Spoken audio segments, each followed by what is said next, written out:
Hello दोस्तों, नमस्कार। आपका स्वागत है हमारे यूट्यूब चैनल कॉन्सेप्ट टॉक में। दोस्तों, आज हम आपको एंशियंट हिस्ट्री से रिलेटेड कुछ बुक्स और उनके ऑथर के बारे में बताएंगे। तो दोस्तों, ये जो हम बताने जा रहे हैं ये हर एग्ज़ाम के लिए समान रूप से इम्पोर्टेंट है, चाहे वो एसएससी बैंक रेलवे का एग्ज़ाम हो, चाहे अधीनस्थ के एग्ज़ाम हो, चाहे वो स्टेट पीसीएस का हो, चाहे यूपीएससी का एग्ज़ाम जो कि भारत का सबसे बड़ा परीक्षा कहा जाता है, उसके लिए भी समान रूप से इम्पोर्टेंट है। अभी हम आपको दिखाएंगे कि इस बार जो 2023 में प्रश्न पूछे गए थे यूपीएससी के, उसमें से कुछ एक बुक है जो कि इस टॉपिक में भी दिया गया है। तो और विगत वर्षों में कई एग्ज़ाम्स में ये सब क्वेश्चंस पूछे जा चुके हैं और आप लोग इसको पढ़िए अच्छे से। तो दोस्तों, पहला बुक है अष्टाध्यायी, जो कि अभी रिसेंटली बहुत न्यूज़ में था ये। तो न्यूज़ में इसलिए था, अष्टाध्यायी जो है पाणिनि एक कवि थे। इनकी रचना है अष्टाध्यायी, जो कि कहा जाता है कि एक संस्कृत ग्रामर है। और ये छठी शताब्दी ईसा पूर्व लिखा गया था, छठी ईसा पूर्व में लिखा गया, सॉरी। और जो ये पाणिनि थे, ये पाणिनि नंद किंग के संरक्षण में थे। और ये जो बुक है दोस्तों, ये इसमें 8 चैप्टर हैं। और ये न्यूज़ में दोस्तों इसलिए थी कि अभी एक एक स्कॉलर थे कैम्ब्रिज यूनिवर्सिटी के, उनका नाम था ऋषि राजपोपट। उन्होंने मतलब इस पे एक थीसिस लिखी जिसका नाम था discovering the algorithm for rule conflict resolution in the Ashtadhyayi. इसमें कुछ गुत्थियां थी जिसको इन्होंने सॉल्व किया, इसीलिए ये बहुत ज़्यादा न्यूज़ में आ गए और इसीलिए अष्टाध्यायी भी न्यूज़ में आ गई। लेकिन अष्टाध्यायी हमारे इतिहास की एक महान रचना कही जा सकती है। और पाणिनि को जो है हम लोग पाणिनि को संस्कृत ग्रामर के जनक भी कहे जाते हैं। तो दोस्तों, बस इतनी जानकारी है इस पुस्तक के बारे में। और अगला जो किताब है उसका नाम है महाभाष्य, जो कि पतंजलि द्वारा लिखी गई है। तो दोस्तों, ये जो पतंजलि थे, ये पुष्यमित्र शुंग के दरबार में थे। और ये जो पुस्तक लिखी गई है महाभाष्य, ये सेकंड बीसी में लिखी गई है, दूसरे ईसा पूर्व में। और इस बुक में कहा जाता है कि अष्टाध्यायी और वर्तिका पे कुछ कमेंट है। अष्टाध्यायी जो कि अभी हम लोग ऊपर पढ़े हैं पाणिनि की है, और वर्तिका जो पुस्तक है वो कात्यायनाश की है। और ये जो महाभाष्य पुस्तक है, ये जो है divided into 85 sections, 85 section called अहनिकास। तीसरी पुस्तक है दोस्तों इंडिका, जो कि बहुत फेमस पुस्तक है। इसके बारे में लगभग सब लोग जानते हैं कि इंडिका किसकी है। इंडिका जो है मेगास्थनीज एक यात्री था, उसकी बुक है, जो कि कहा जाता है कि सेलुकस का एम्बेसडर था। तो दोस्तों, इसमें मतलब डिस्क्राइब किया गया है बहुत सारी चीज़ों के बारे में।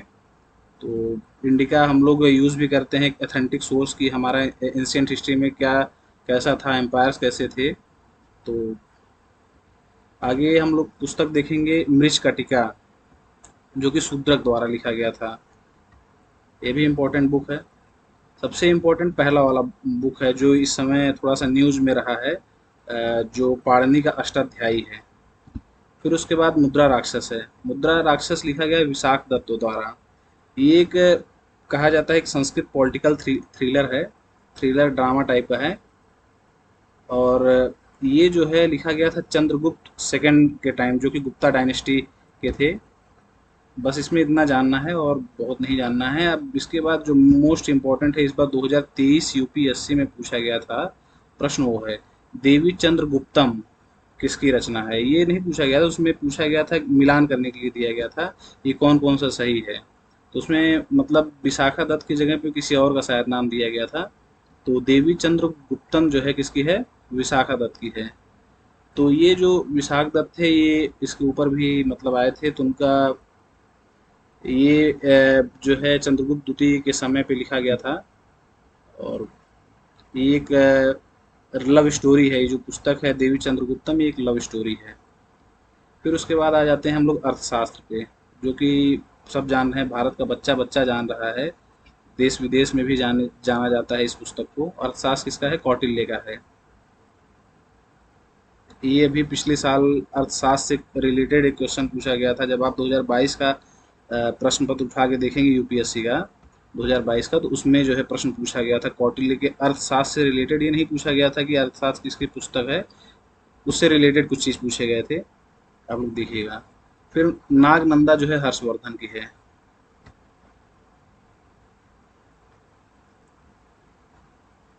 प्रियदर्शिका जो पुस्तक है ये संस्कृत प्ले है, और ये किसके द्वारा लिखा गया है, ये भी हर्षवर्धन के द्वारा लिखा गया है। रत्नावली, रत्नावली भी किसके द्वारा लिखा गया है, हर्षवर्धना के द्वारा लिखा गया है। ये भी क्या है, एक संस्कृत प्ले है। और इसमें लिखा drama about a beautiful princess named Ratnavali and a great king named Udayana. तो एक हर्षवर्धना की रत्नावली हो गई, प्रियदर्शिका हो गई, और नागनंदा हो गई। ये 3 पुस्तकें हैं। फिर अगली पुस्तक है कविराज मार्गा। ये किसकी है, अमोघ वर्ष की है। ये कन्नड़ लिटरेचर है दोस्तों।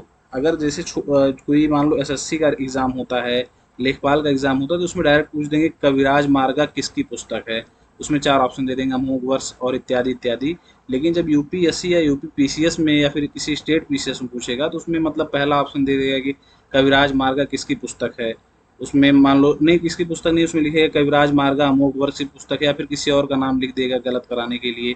फिर उसके बाद दूसरा ऑप्शन दे दिया कि ये एक तमिल लिटरेचर है, जबकि ये क्या है, कन्नड़ लिटरेचर है। ये आप लोग को ध्यान रखना है अगर आप किसी सिविल सर्विसेज की तैयारी कर रहे हैं। और ये लिखा first poetic work in Kannada, तो ये पॉइंट भी आप लोग याद रखिएगा। फिर अगली पुस्तक है हर्षचरित। ये किसकी है, बाणभट्ट की है। ये भी पुस्तक मतलब बहुत कई सारे एग्जाम्स में पूछे जा चुके हैं, हर्षचरित किसके द्वारा लिखी गई है। और इसमें जो है हर्षचरित जो है, चरित से समझ में आता है कि किसी का बायोग्राफी लिखा गया है, तो बायोग्राफी ऑफ एम्परर हर्षा के बारे में लिखा गया है। और अगला पुस्तक है कादम्बरी। ये भी जो है बाणभट्ट के द्वारा लिखा गया है। और ये एक रोमांटिक नॉवेल है जो कि संस्कृत में लिखा गया है। और ये जो बाणभट्ट थे, ये किसके दरबारी कवि थे, ये दरबारी कवि थे हर्षवर्धना के। उसके बाद गीत गोविंदम, जो कि बहुत इंपॉर्टेंट बुक है, बहुत सारे एग्जाम्स में पूछे जा चुका है, यहाँ तक कि स्टेट पीसीएस में कई सारे पूछा जा चुका है। तो ये किसकी पुस्तक है, जयदेव की। बहुत इंपॉर्टेंट है और बहुत बार पूछा जाता है, रिपीटेड बहुत होता है। तो ये भी एक लव पोएम कलेक्शन है, और ये भी एक किस में लिखा गया है, संस्कृत में लिखा गया है। अब जैसे अगर स्टेटमेंट देता है तो known as song of the cowherd, तो ये भी आप लोग याद रखिएगा। और एक स्टेटमेंट ये भी, Jayadev lived in the court of Lakshman Sen, जो कि कौन से डायनेस्टी के थे, सेना डायनेस्टी के थे। फिर राज तरंगड़ी, ये भी बहुत ज़्यादा इम्पोर्टेंट पुस्तक है। राज तरंगड़ी के बारे में शायद इस बार यूपी पीसीएस के एग्ज़ाम में पूछा गया था, राज तरंगड़ी किसकी है, तो ये कल्हड़ की है। ये जो है कश्मीर के लिटरेचर के बारे में है, मतलब वहाँ के इतिहास के बारे में है। और ये भी संस्कृत लैंग्वेज में लिखी गई है। कहा जाता है कि कश्मीर का एक मतलब अच्छा शासक, अच्छा मुसलमान शासक था, जिसका नाम था जैन उल आबिदीन। उसने इसका अपने रीजनल लैंग्वेज में इसका अनुवाद भी कराया था, कि वहाँ के हिस्ट्री को बहुत अच्छे से बताती है। और ये जो है, ये तरंगड़ी का मतलब इसमें जो है वो तरंग से है, वेव से। और डिवाइडेड इनटू 8 बुक्स, जिसको तरंगास कहा गया, वेव। फिर कथा सरित सागर बाई सोमदेव, ये भी मतलब इम्पोर्टेंट है, बहुत इम्पोर्टेंट नहीं है, बट इसको भी आप लोग याद कर लीजिए। इसमें जितने बुक्स हैं सब इम्पोर्टेंट है, सब सारे पूछे जा चुके हैं, और हर बार रिपीट होता है, बहुत बार रिपीट होता है। कामसूत्रा सब जान रहे हैं, वात्स्यायन की है। अच्छा, आप लोग ये बताइएगा कि जो हमारा जो हमारे भारतीय दर्शन में एक दर्शन है चारवाक दर्शन, उस चारवाक दर्शन का संस्थापक या उसको शुरू करने वाले कौन थे, उनका नाम अगर आप लोग को आए तो कमेंट कर दीजिए। ये भी संस्कृत टेक्स्ट है। ये मेंशन अबाउट किंग हाला ऑफ सातवाहनास डायनेस्टी। तो ये आप लोग स्टेटमेंट के रूप में याद रख सकते हैं। ये जो है रत्ना मालिका बाय अमोघवर्ष, ये अमोघवर्ष द्वारा लिखी गई है रत्ना मालिका। ये भी आप लोग बस याद कर लीजिए कि ये किसकी किसके द्वारा लिखी गई है। रिटन इन संस्कृत लैंग्वेज, आप लोग बुक याद रखिए और किस लैंग्वेज में अगर पता है तो वो याद कर लीजिए। और फिर ये याद कर लीजिए कि जो भी लेखक हैं वो किसके दरबार में रहे हैं, ये आप लोग ये याद रख लीजिए। फिर एक चरक संहिता है, ये तो बस नाम से ही आप लोग याद कर लीजिए कि चरक की है। और ये जो चरक थे ये किसके कोर्ट में थे, कनिष्का के कोर्ट में थे। और चरक संहिता में सबसे मतलब इसमें जो जानने वाली बात है, ये इंडियन मेडिसिन के बारे में इसमें लिखा गया है।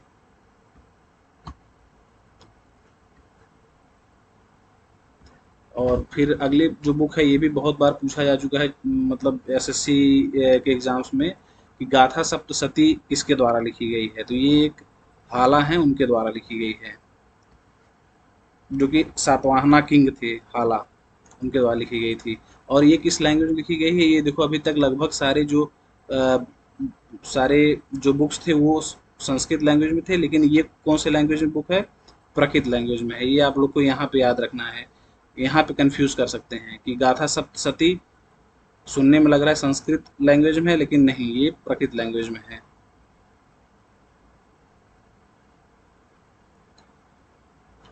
फिर उसके बाद नीति सारा किसके द्वारा लिखी गई है, कामंडका। इन कौन से एरा में लिखी, गुप्ता एरा में। तो ये आप लोग को याद रखना है, गुप्ता एरा में लिखी गई है नीति सारा। बहुत इंपॉर्टेंट बुक नहीं, बहुत ज़्यादा एग्जाम्स में नहीं पूछा गया है, बट फिर भी आप लोग याद रख लीजिए, क्या पता अगली बार पूछे।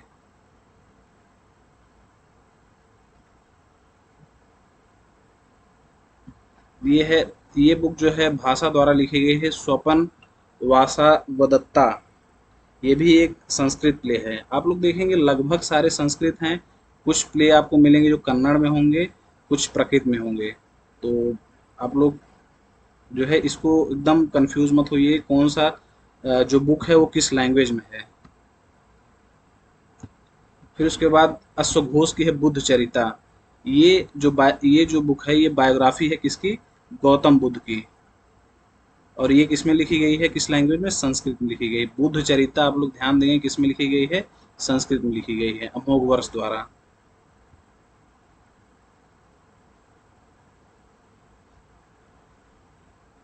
और ये जो अमोघवर्ष थे ये किसके, कौन से राजा के संरक्षण में थे, किंग कनिष्क के। अच्छा, तो ये और उसके बाद एक पुस्तक है सौंदरानंदा। ये किसके द्वारा लिखी, ये भी अश्वघोष के द्वारा लिखी गई है। ये जो है ये भी एक संस्कृत काव्य है, consider as one of the finest specimens of Sanskrit काव्य। बस इसमें यही याद रख लीजिए आप लोग, सौंदरानंदा किसकी है, अश्वघोष की है। फिर उसके बाद आप लोग देख लीजिए नाट्य शास्त्र। नाट्य शास्त्र किसके, भरत मुनि, भरत कहे जाते थे, एक पृष्ठ थे, एक सन्यासी थे, उनका नाम था भरत, उनके द्वारा लिखी गई है नाट्य शास्त्र।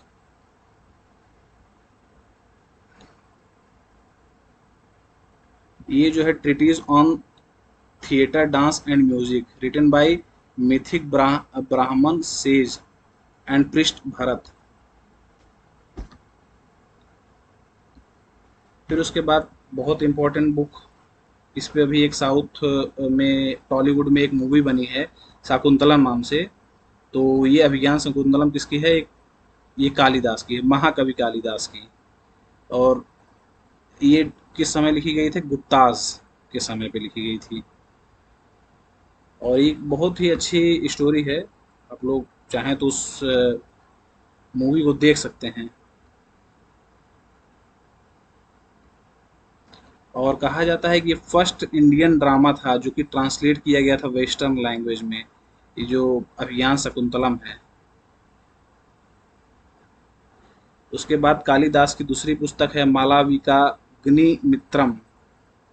ये भी ये लव स्टोरी है, Shunga king Agnimitra with maid Malavika की। फिर ये भी बुक आप लोग, कालिदास की जितनी बुक हैं सारी इंपॉर्टेंट है, सबको आप लोग याद रखिए। फिर उसके बाद जो बुक है वो है विक्रमो उर्वशीयम। ये किसकी है? विक्रमो उर्वशीयम। ये भी कालिदास की बुक है। अगला है रघुवंशा। ये भी किसकी है? रघुवंशा कालिदास की है। ये एपिक महाकाव्य विथ 1564 स्टैंजास में है। Explain genealogy of Lord Ramas, रघुवंशा, beginning with King Dilip up to अग्निवर्मा। फिर उसके बाद कुमार संभव भी कालिदास की है, ये भी आप लोग याद रखें, बहुत इंपॉर्टेंट है। फिर ऋतु संहारा, ये भी किसकी है? कालिदास की है। कालिदास की जितनी बुक हैं आप लोग एक छोटा सा पतला सा नोट्स बना के आधे पेज का 4-5 लाइन का, इसको आप लोग एकदम अच्छे से याद करें। इसको मिनी एपिक भी कहा जाता है। इसमें 6 सर्ग हैं।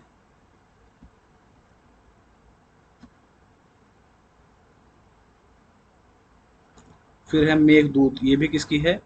कालिदास की है। तो ये कालिदास बहुत इंपॉर्टेंट हैं और इनके लगभग आप लोग सारे बुक अच्छे से याद करके रखिए।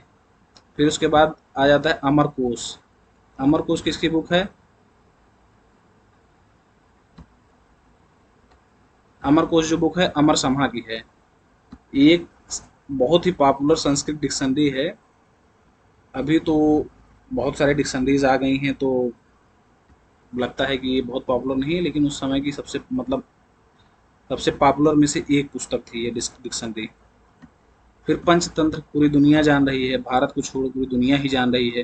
किसकी बुक है? विष्णु शर्मा की बुक है। ये भी कब लिखी गई थी? गुप्ता एरा में लिखी गई थी।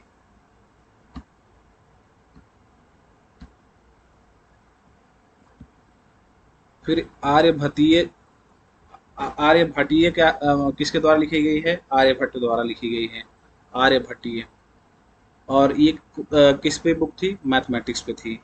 और ये भी कौन से टाइम पे लिखी गई थी? गुप्ता एरा में। तो आप लोग ये भी ध्यान दीजिए कि गुप्ता एरा में जो गुप्ताज जो थे वो कवियों के, लेखकों के बहुत बड़े संरक्षक थे। अधिकतर बुक आप लोग देखे होंगे गुप्ता एराज में ही लिखी गई हैं।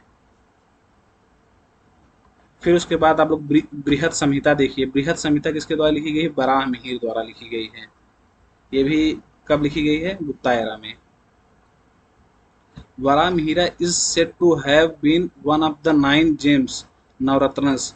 आप लोग ये 9 gems में से एक है। अब आप 8 और कमेंट में बताइए कि 8 और कौन थे।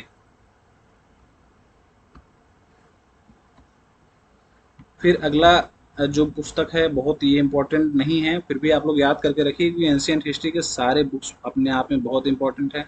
ये कहीं पूछा हुआ नहीं दिखा, फिर भी आप लोग इसको इंपॉर्टेंट मान के चलिए। दशा कुमारा चरिता, ये किसका है? डांडिन का है। ये भी किसमें है? ये एक प्रोज है रोमांस का, जो कि संस्कृत में लिखा गया है।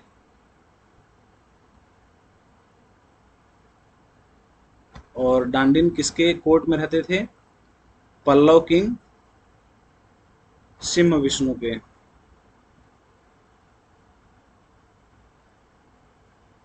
फिर उसके बाद जो काव्य दर्श है ये भी डांडिन का है।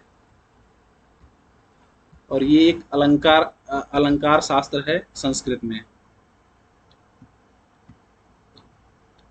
फिर उसके बाद है किरातार्जुनिया। ये किसका है? भारावी का है। और इसमें मतलब जो अर्जुन और लॉर्ड शिवा के बीच में, भगवान शिवा के बीच में, महादेव के बीच में जो एक कॉम्बैट था उसके बारे में इसमें डिस्क्राइब किया गया है।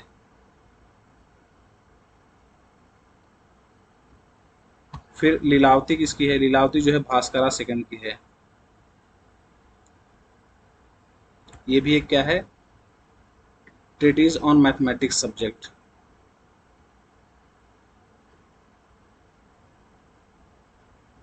फिर क्या है? मत्ता विलास प्रहासना।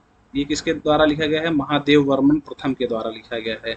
ये भी एक संस्कृत प्ले है जो कि पल्लव किंग थे महादेव वर्मन के द्वारा लिखी गई थी।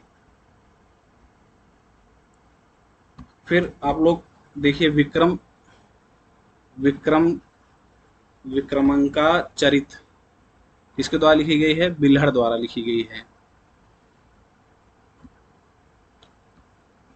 तो आप लोग इसको मतलब याद करिए, आप लोग इसको नोट्स बना के याद करिए, क्योंकि ये आप लोग एक बार याद करेंगे फिर से भूल जाएगा। तो इसके लिए आप लोग इसको क्या करिए कि एक पतला से A4 साइज वाला पेज ले लीजिए, दोनों साइड इसको बढ़िया से लिख के, बस आपको लिखना क्या है, बुक लिखना है। फिर उसके बाद उसके दूसरे साइड में ऑथर लिखना है। उसके एक और कॉलम बना लिए, उसमें लिखिए किसके दरबारी कवि थे या फिर लेखक थे ये। और चौथा एक और कॉलम बनाइए, उसमें लिखिए कि किस लैंग्वेज में लिखा गया है। बस इतना बना के आप लोग अच्छे से इसको याद कर लीजिए, एक दो प्रश्न हर एग्जाम में पूछे जाते हैं। फिर उसके बाद है काव्य मीमांसा। काव्य मीमांसा किसका? राजशेखर का है। ये भी बहुत इंपॉर्टेंट है, बहुत पूछा जाता है, तो इसको भी आप लोग याद करके रखिए। ये जो राजशेखर थे, ये किसके दरबार में थे? गुर्जर प्रतिहाराज के दरबार में थे।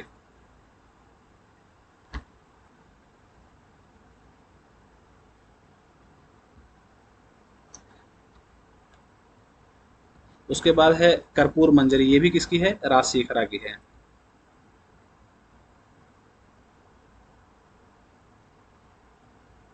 और ये कौन से लैंग्वेज में भी आप लोग याद रखिए, ये लैंग्वेज में लिखी गई है महाराष्ट्रीय प्रकृत लैंग्वेज में, तो आप लोग इसको याद रखिए।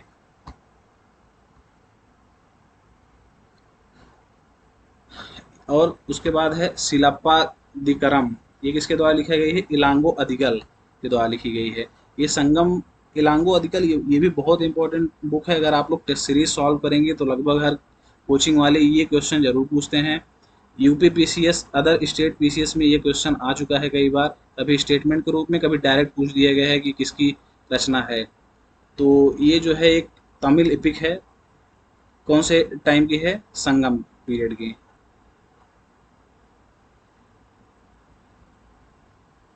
इलांगो एदिगल वाज चीरा प्रिंस। तो आप लोग इसको याद रखेंगे, ये बहुत इंपॉर्टेंट है, मोस्ट इम्पॉर्टेंट।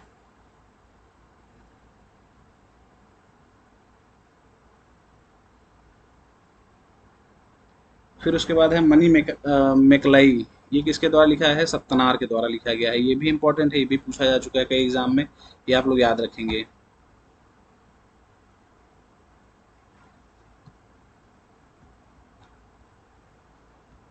उसके बाद है थोलकापियम, ये किसके द्वारा लिखा गया है? ये उन्हीं के द्वारा लिखा गया है, थोलकापियम के द्वारा लिखा गया है। ये क्या है? एक तमिल ग्रामर है, तमिल व्याकरण है, तो ये आप लोग याद रखेंगे।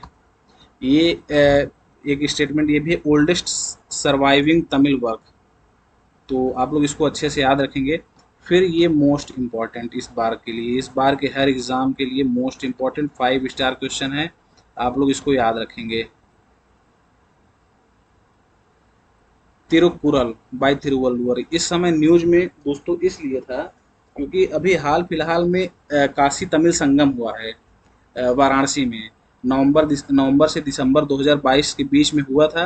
तो दोस्तों इसमें प्रधानमंत्री जो है तिरुकुरल, जो एक तमिल लैंग्वेज का टेक्स्ट है, क्लासिक टेक्स्ट है, इसको इसका जो है मोदी मतलब इसका 13 लैंग्वेज में ट्रांसलेशन हुआ और मोदी जी इसका विमोचन किए थे। इस पुस्तक का विमोचन जो है वहीं काशी के पास में किए थे, तो इसलिए ये पुस्तक जो है न्यूज़ में है। ये किसके द्वारा लिखी गई? तिरुवल्लुवर द्वारा लिखी गई है। तो आप लोग इसको याद करेंगे, ये मोस्ट इम्पॉर्टेंट है, ये इम्पोर्टेंट है। उसके बाद जो सबसे पहले हम आपको बताए थे दोस्तों, पाणिनि की अष्टाध्यायी, जिसका अभी कुछ उसमें कुछ गुत्थियाँ थी, जिसको अभी ऋषि राज पोपट ने सॉल्व कर दिया है। उनका ऐसा दावा है कि उन्होंने सॉल्व कर दिया है, तो इसलिए वो भी बहुत इम्पोर्टेंट है। अधिकतर जो न्यूज़ में रहते हैं, अधिकतर वही उठाए जाते हैं एग्ज़ाम्स में। खासकर अगर आप यूपीएससी का एग्ज़ाम दे रहे हैं या फिर स्टेट पीसीएस का एग्ज़ाम दे रहे हैं, तो वहाँ अधिकतर रिसेंट के टॉपिक ही उठाए जाते हैं। तो ये क्या है? तमिल लैंग्वेज है, क्लासिक तमिल लैंग्वेज टेक्स्ट है। Consider one of the greatest work on ethics and morality, तो ये आप लोग याद रखेंगे। It emphasise non violence and moral vegetarianism. फिर उसके बाद सुश्रुत द्वारा लिखी गई सुश्रुत संहिता, ये पूछता तो नहीं है कभी, लेकिन ठीक है अगर पूछ लेता है कि सुश्रुत किसके समय में थे, तो गुप्ता एरा में थे। और जो सुश्रुत संहिता में किसके बारे में दिया गया है, उसमें पूछा जा सकता है कि इसमें हथियारों के बारे में वर्णन था, यात्रा वृत्तांत था, या कुछ और ऑप्शन दे दिए, या फिर उसके बाद एक दे दिए कि मेडिसिन एंड सर्जरी। तो इसमें क्या है, इसमें किसके बारे में है, मेडिसिन एंड सर्जरी। और जो सुश्रुत हैं दोस्तों, आपको ये भी जानना चाहिए, एक फैक्ट है कि सुश्रुत जो है फादर ऑफ इंडियन सर्जरी भी कहे जाते हैं।